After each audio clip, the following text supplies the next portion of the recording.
Perdana Menteri Israel Benjamin Netanyahu dilaporkan melobi Presiden Prancis Emmanuel Macron terkait surat perintah penangkapan dirinya.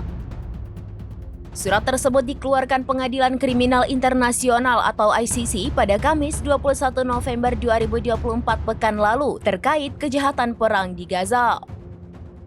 Dikutip dari Anadolu Agency, Netanyahu dan Macron melakukan pembicaraan via telepon.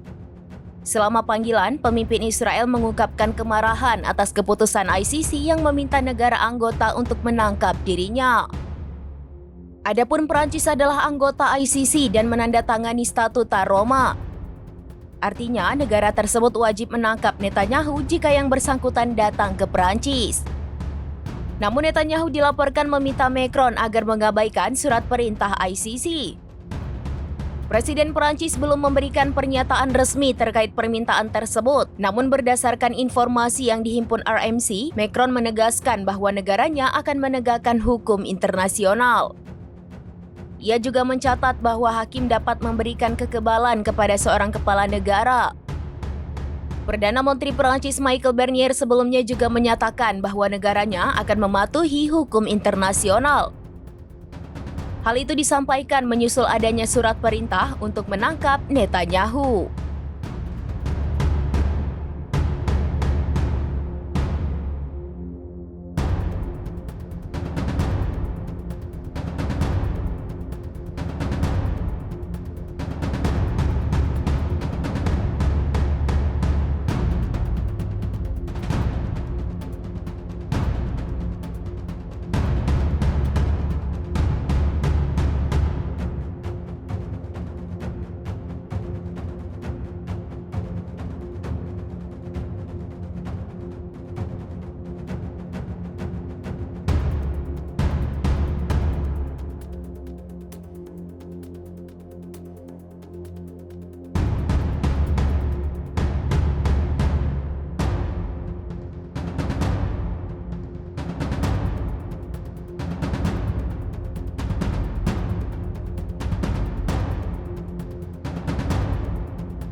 Download Tribun X sekarang, menghadirkan lokal menjadi Indonesia.